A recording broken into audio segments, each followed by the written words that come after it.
Hola, hola, hola, hola. ¿Cómo están ustedes, mis queridos amigos y amigas de Cápsulas Teológicas? Hoy es día domingo, día del Señor. El día donde miles de iglesias a lo largo del mundo, ¿cierto?, se juntan para seguir adorando a este Dios maravilloso que tenemos. Y en esta oportunidad quiero compartir con ustedes una palabra que compartí hoy día en mi iglesia local.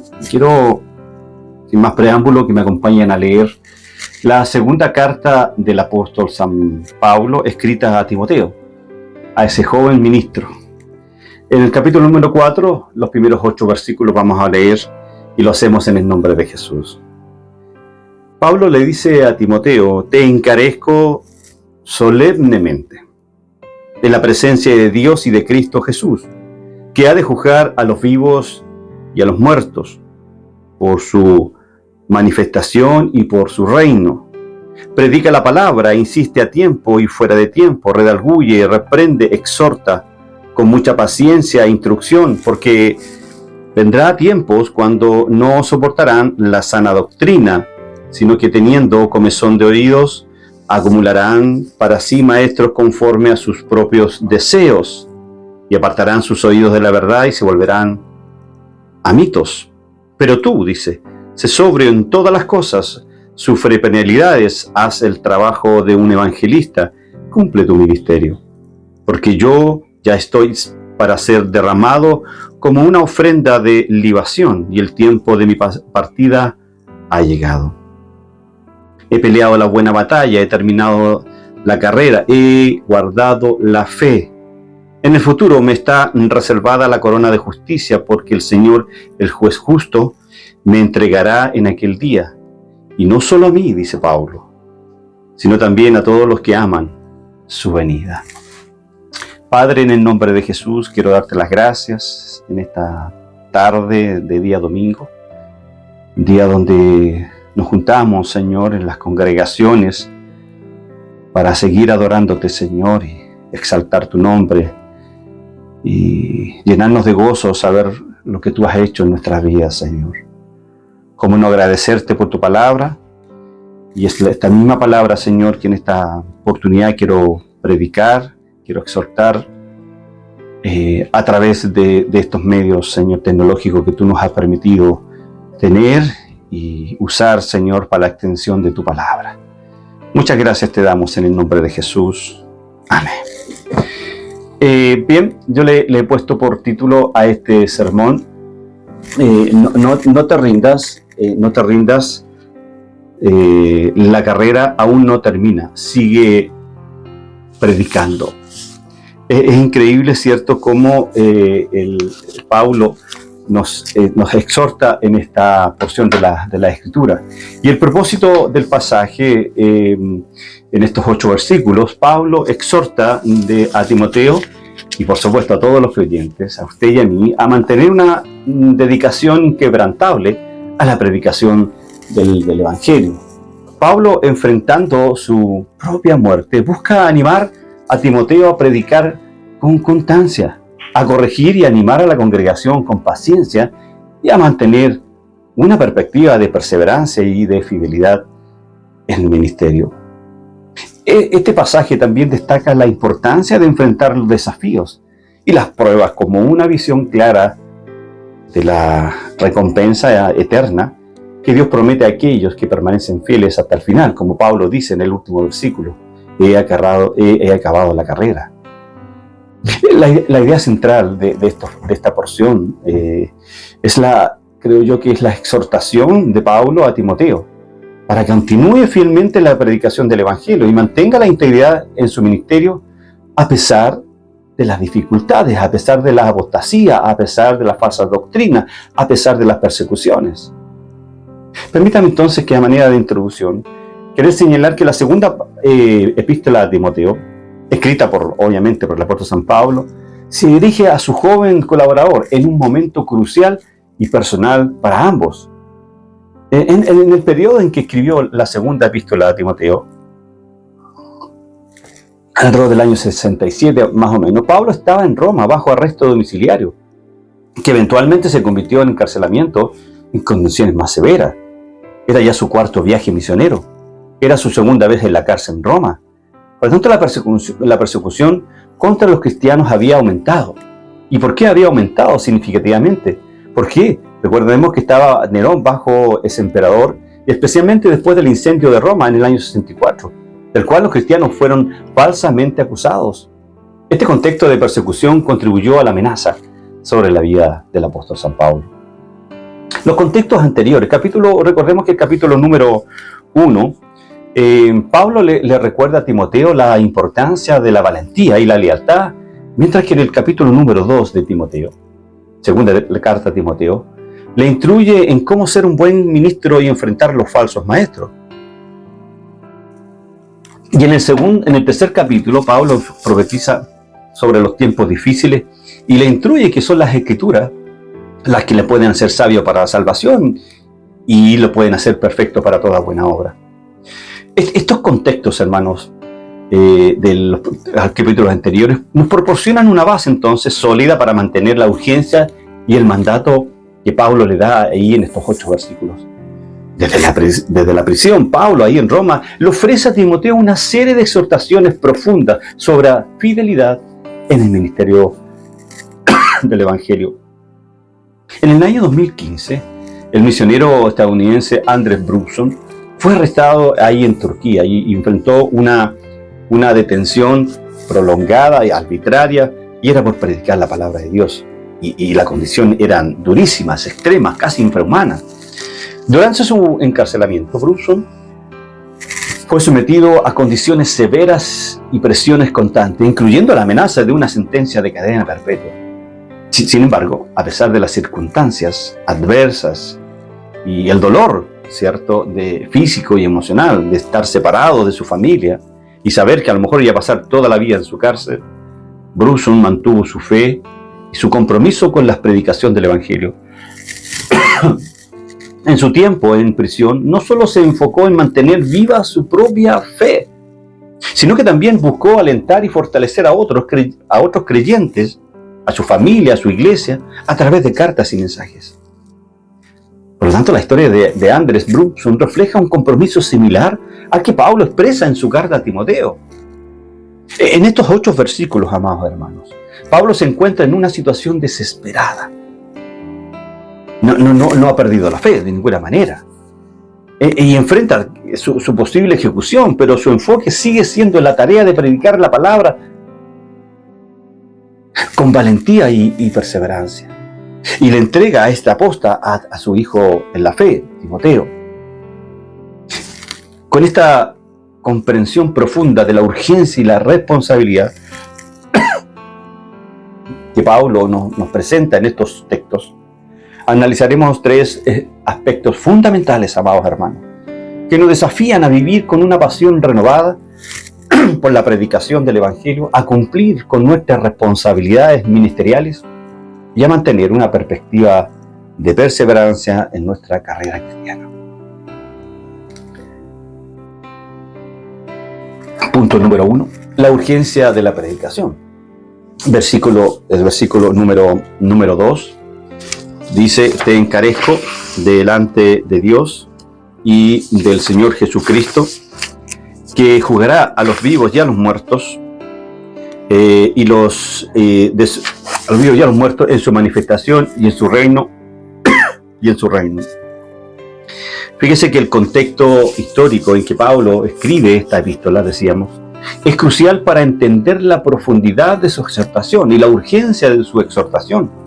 Recordemos que Pablo estaba encarcelado en Roma bajo condiciones infrahumanas. Sabía que su ejecución era inminente. El verso 6 de este capítulo 8 nos dice: porque yo ya estoy para ser sacrificado y el tiempo de mi partida está cercano.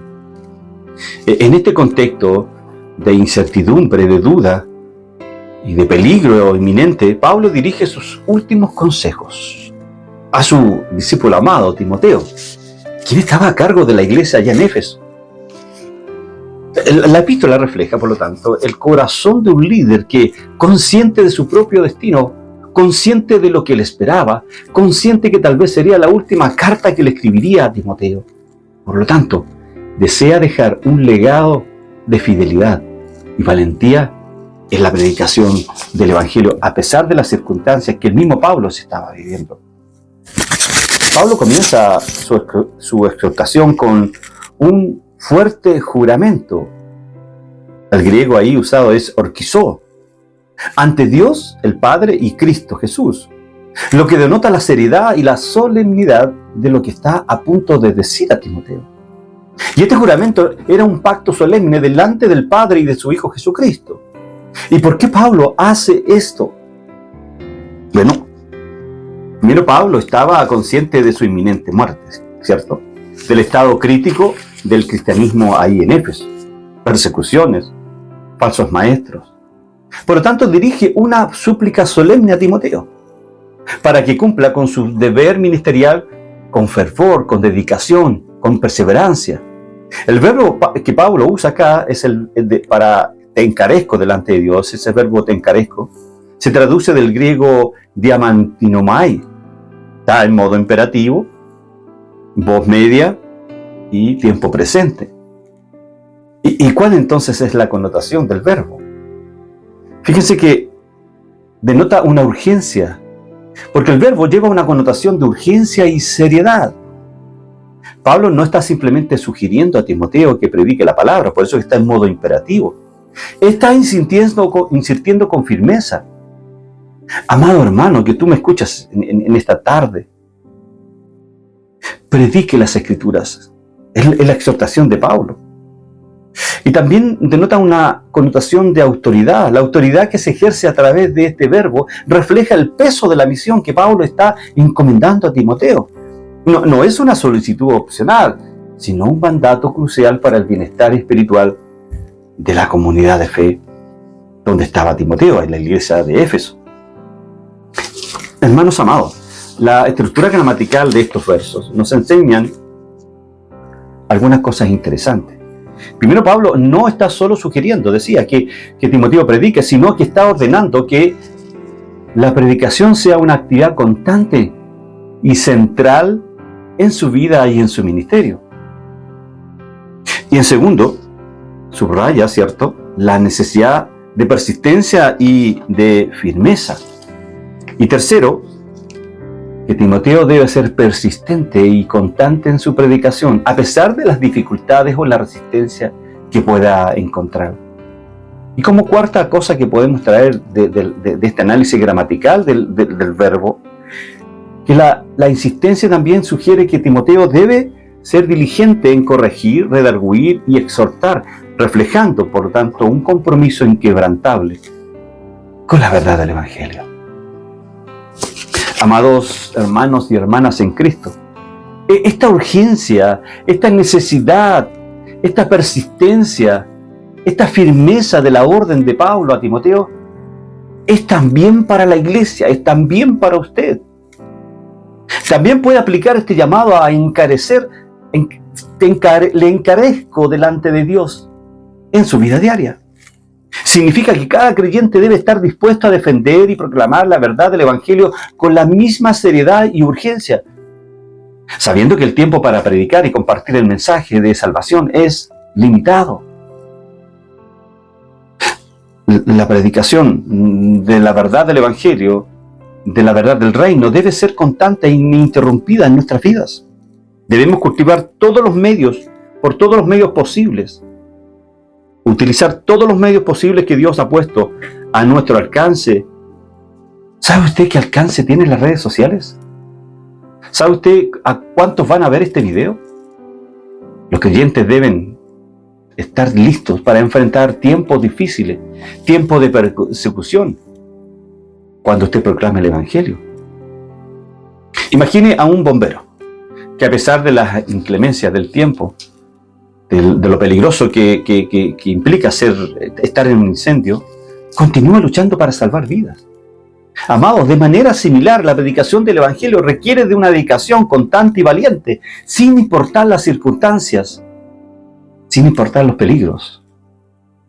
Amados y amadas del Señor, la predicación del Evangelio no debe cesar, incluso en tiempos de dificultad, incluso en tiempos de oscuridad, incluso en tiempos difíciles.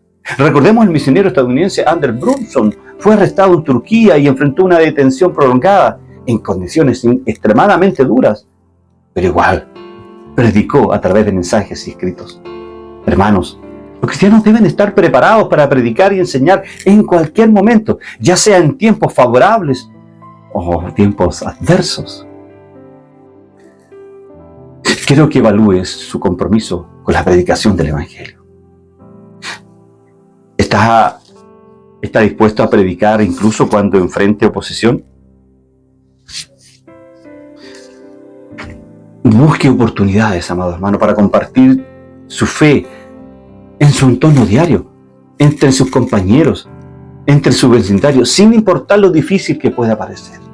Y esto ya nos lleva a nuestro segundo encabezado: la disponibilidad, la responsabilidad del creyente, de versículos 2 al 4. Que prediques la palabra, que intes a tiempo y fuera de tiempo. Redarguye, reprende, exhorta con toda paciencia y doctrina, porque vendrán tiempos cuando no sufrirán la sana doctrina, sino que teniendo comezón de oír, se amontonarán maestros conforme a sus propias concupiscencias y apartarán de la verdad el oído y se volverán a las fábulas. Pero tú, sé sobrio en todo, soporta las aflicciones, haz obra de evangelista. Cumple tu ministerio, nos dice los versículos 2 al 5. Pablo da a Timoteo una serie de instrucciones cruciales para el cumplimiento de su ministerio, reflejando la urgencia, por supuesto, y la necesidad de que Timoteo perseverara en la predicación del Evangelio. La verdad de estos pasajes es que Pablo exhorta a Timoteo a predicar con constancia y con firmeza, y a pesar, hermanos, de la resistencia y la creciente inclinación de la gente hacia enseñanza falsa que estaba ocurriendo ahí en Éfeso. Pablo detalla las responsabilidades del ministro del Evangelio, en este caso Timoteo, usando verbos como redarguir, que refleja redarguir, reprende, exhorta. Y estos tres términos implican una acción pastoral integral. Y los tres están en modo imperativo, cosa activa. Implica una orden, redarguye. Significa refleja la corrección y la exposición de errores. También Timoteo debe reprender a los hermanos de Éfeso. Indica una advertencia más severa y directa. Y también Timoteo tenía la obligación de exhortar a través de la palabra. Y esto implica animar y motivar a que los hermanos de la comunidad de Éfeso debían tener acciones correctas. Fíjese que el tiempo de rechazo de la sana doctrina, Pablo advierte que habrá un tiempo en que la gente no tolerará la sana doctrina. Y el verbo ahí, el griego, no sufrirán, es hipomenó, que implica resistencia a soportar. Comezón de oír, otra frase que destaqué. La expresión, ¿cierto?, proviene del griego exectazo, para comezón. Sugiere una curiosidad insaciable por nuevas enseñanzas que no se alinean con la verdad de las Escrituras. Maestros conforme a sus concupiscencias, sigue diciendo el verso. La gente buscará maestros que enseñen lo que sus deseos pecaminosos desean oír, reflejando un cambio hacia una espiritualidad que le acomode, no que le incomode. Fábulas o mitos, en otras versiones, representan las historias y enseñanzas ficticias que desvían a las personas de la verdad del Evangelio. ¿Y por qué esta urgencia? Y permítame en esta tarde, ¿cierto?, hacer un paréntesis en la extensión de este mensaje y remontémonos al capítulo número 3 de 2 Timoteo, un capítulo anterior. Y yo creo que es la razón por la cual Pablo le encarece a Timoteo, en el fondo, el porqué del sentido de urgencia. Dice Pablo, y que desde la niñez has sabido las Sagradas Escrituras, las cuales te pueden hacer sabio para la salvación, por la fe que es en Cristo Jesús. Versículo 16. Toda la Escritura es inspirada por Dios y útil para enseñar, para redarguir, para corregir, para instruir en justicia, a fin de que el hombre de Dios sea perfecto y enteramente preparado para toda buena obra. Lo primero que las Escrituras hacen, el versículo 15 dice que nos hace sabio para la salvación. Esta es la urgencia de Pablo. Pablo sabía que solo la palabra de Dios nos hace sabio para la salvación. Las Escrituras revelan el plan de salvación de Dios. Hay una revelación especial del Evangelio. Las Escrituras contienen la revelación divina del plan de salvación para el hombre. Desde el Antiguo Testamento, a través de las profecías, y luego a través de los apóstoles, hasta el Nuevo Testamento, con la vida, muerte y resurrección de Jesús.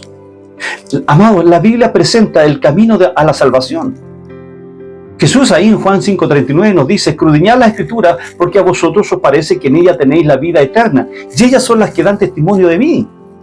Así las Escrituras revelan cómo Dios ha provisto la salvación a través de Cristo, mostrando que la fe en Jesús es el único medio por el cual se recibe la salvación. Y hay una segunda urgencia. Es solo la palabra corrige el camino del creyente. Pablo le dice enseñar, ahí en 2 Timoteo, enseña, redarguye. Enseñar significa proporciona el conocimiento esencial para la fe y la vida cristiana. Redarguir expone errores y pecados, llamando a la reflexión y al arrepentimiento del pecado. Y también el versículo 16 dice que es para corregir. La palabra ofrece direcciones para restaurar la vida conforme a la voluntad de Dios. Y también le dice que instruye en justicia, lo que significa que es guiar a los creyentes a vivir según los principios de justicia que Dios ha establecido en su palabra. Luego, la palabra es lo único que lo lleva a la perfección en Cristo. Le dice enseña. Las Escrituras tienen el propósito de llevar al hombre de Dios a la perfección. El término perfecto, en este contexto de estos versículos del 15 al 17, se refiere a estar completo, maduro y bien desarrollado en la fe y en la vida cristiana.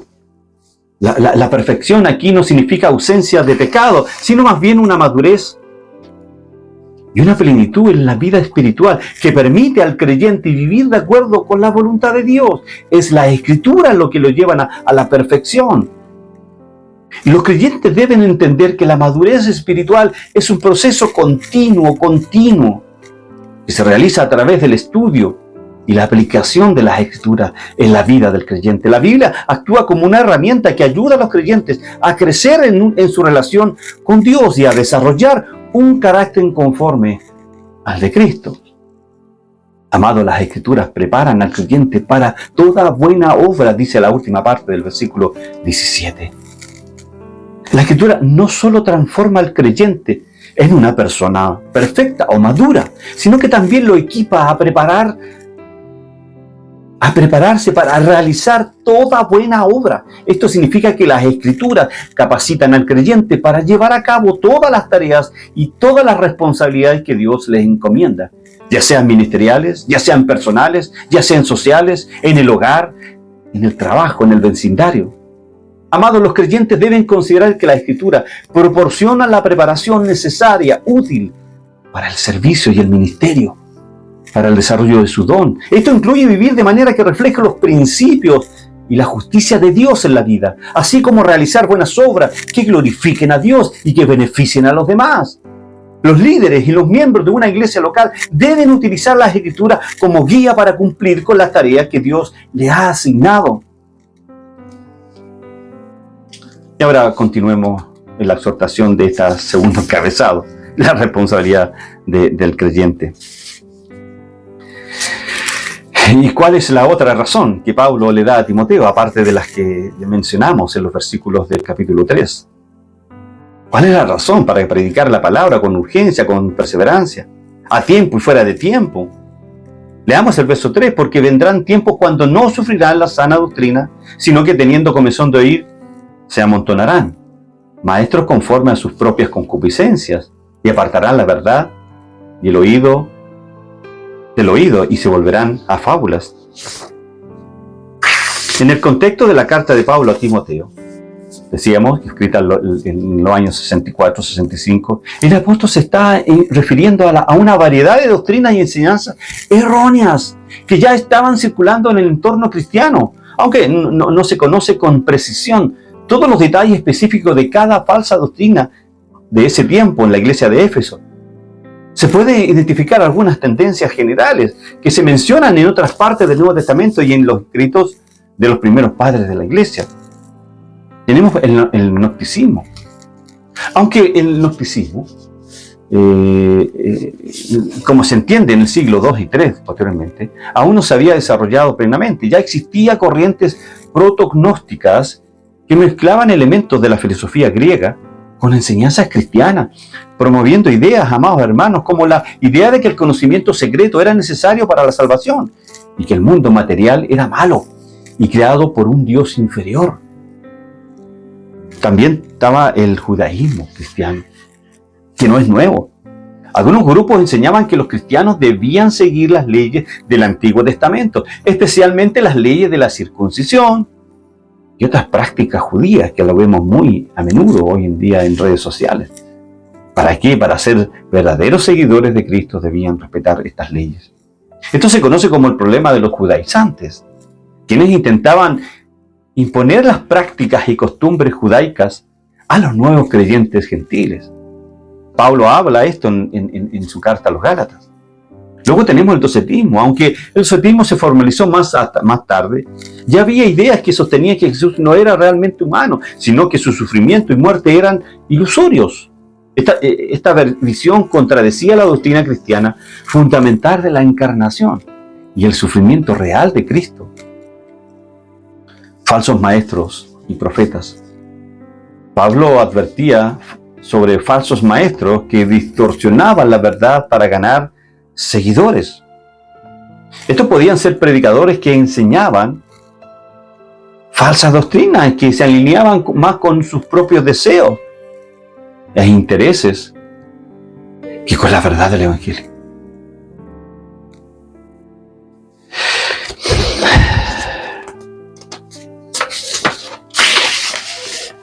¿Le resulta familiar todo lo que le expuse? Estas falsas doctrinas que Pablo hace mención en estos versículos. ¿Le resulta familiar lo que le comento? Estas eran las falsas doctrinas a las cuales Pablo se refiere en estos versos, que son las mismas que hoy tenemos, hermano. Por tiempo no le voy a mencionar de manera detallada, pero usted y yo sabemos cuáles son movimientos judaizantes.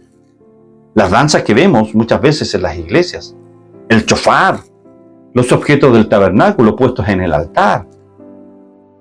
Ni hablar de la idea del liberalismo teológico. Desde el principio del siglo XX ha surgido la idea de que los 11 primeros capítulos del Génesis no son literales, sino un simple relato romántico. Y en redes sociales está plagado de estos charlatanes. Los falsos maestros pululan por los púlpitos, los falsos apóstoles, por ejemplo. Por lo tanto, amado hermano, Pablo advierte que habrá un tiempo cuando la gente no soportará la doctrina sana. En lugar de recibir la verdad, buscarán maestros que se les digan lo que quieren oír, ajustando a sus propios deseos. Este fenómeno es una señal de una crisis espiritual y moral preocupante en la iglesia actual, donde la verdad es sacrificada en favor de enseñanzas que satisfacen las inclinaciones personales, hacer sentir grato al hermano que va a la iglesia. Imagina una persona que tiene un problema de salud grave. En lugar de seguir el consejo de un médico experimentado, decide buscar a alguien que le ofrezca un diagnóstico y le haga sentir mejor, aunque sea incorrecto. De manera similar, las personas pueden buscar enseñanzas que les resulten cómodas, en lugar de enfrentar la verdad, que puede ser desafiante, pero necesaria para el crecimiento espiritual, para esta madurez, para esta perfección que Pablo habla en el capítulo 3. Y esto ya nos lleva a nuestro tercer y último encabezado. La perspectiva del siervo de Dios, o la recompensa del siervo de Dios. Porque yo ya estoy para ser sacrificado y el tiempo de mi partida está cercano. He peleado la buena batalla, he acabado la carrera, he guardado la fe. Por lo demás, me está guardada la corona de justicia, la cual me dará el Señor, juez justo, en aquel día, y no solo a mí, sino también a todos los que aman su venida. Comentábamos en la ilustración de este mensaje al principio, en la introducción de este mensaje, que Pablo, consciente de su eminente muerte, el versículo 6 lo leíamos, reflexiona sobre su vida y ministerio con una actitud de satisfacción y esperanza. Pablo afirma que ha cumplido su propósito al pelear la buena batalla, acabar la carrera y guardar la fe. Y como resultado, espera recibir la corona de justicia que el Señor le otorgará en el día final. Y este galardón precioso no es solo para él, sino para todos los que esperan con amor la verdad de Cristo, dice el último verso. ¿Y cuál es el significado de la corona de justicia? Es una recompensa divina. La corona de justicia es un símbolo de la recompensa que Dios da a aquellos que han vivido una vida justa y fiel. No es una corona literal, sino un premio metafórico que representa la recompensa espiritual que recibirán los creyentes por haber confiado en Cristo. Justicia y fidelidad. La palabra justicia en este contexto subraya que la recompensa es para aquellos que han vivido de acuerdo con los principios de justicia de Dios, con la verdad de Dios. Y la corona de justicia, por lo tanto, resalta la justicia que proviene de vivir de acuerdo con la voluntad de nuestro gran Dios y la fidelidad del don que Dios le ha dado a usted. En la finalización del ministerio de Pablo, menciona la corona de justicia en el contexto de su reflexión sobre la vida y el ministerio.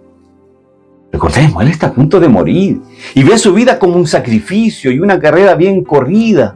La corona de justicia es vital como el resultado final de una fidelidad y servicio a Dios. Promesa para todos los creyentes. Pablo aclara que esta recompensa no es exclusiva para él, sino que está disponible para todos los que aman su venida, la venida de Cristo.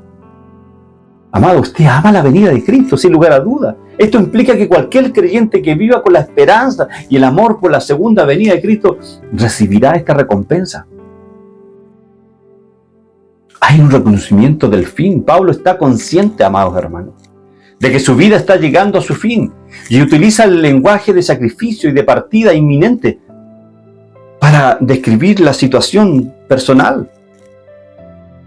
Pablo evalúa su vida con satisfacción, habiendo cumplido con éxito su llamado al haber luchado fielmente, completando su misión y manteniendo su fe viva a pesar de que estaba en la cárcel, a pesar de que faltaba poco para que partiera a los brazos de Cristo. Pablo espera recibir una recompensa de justicia de parte de Cristo, el juez justo, al final de los tiempos, por supuesto. Esta recompensa también está prometida, decíamos, a usted y a mí, a los que esperamos la amada venida de Cristo. Este pasaje muestra una combinación de reflexión final sobre el ministerio y una esperanza confiada en la recompensa prometida. Amados hermanos, la vida fiel y comprometida con Dios, reflejada en el esfuerzo constante que usted hace, es la perseveración en su fe, es el desarrollo de sus dones, resulta en una recompensa eterna prometida por Dios. Pablo usa la metáfora de la lucha y la carrera para describir la vida cristiana, su vida cristiana. A pesar de las dificultades y el sufrimiento, él ha mantenido la fe y ha cumplido su misión. Es la misma que usted está cumpliendo, es la misma que usted debe cumplir para esperar recibir la corona de justicia de parte de Cristo. Y esta recompensa está reservada para todos los creyentes, para usted, para mí. Piense en un atleta que entrena rigurosamente durante años para ganar una medalla de oro en los Juegos Olímpicos. Su esfuerzo, su dedicación son ya finalmente reconocidos con esa medalla dorada. De manera similar, la vida cristiana fiel, marcada por el esfuerzo, marcada por la fe, por las persecuciones, por la perseverancia, lleva una recompensa eterna de parte de Dios, sin lugar a dudas. Para finalizar este mensaje de esta tarde, y luego de reflexionar los primeros 8 versículos, Nos encontramos, por lo tanto, con una poderosa exhortación del apóstol Pablo a su hijo Timoteo, la cual resuena con relevancia para cada uno de nosotros. Pablo, enfrentando una inminente ejecución, no se enfoca en sus propias dificultades, sino en la urgencia y en la responsabilidad de la predicación del Evangelio. Su vida y ministerio se convierten en un modelo de perseverancia, de fidelidad y dedicación en el servicio a Dios. La urgencia de la predicación que Pablo le encarece a Timoteo, es un llamado también para todos nosotros.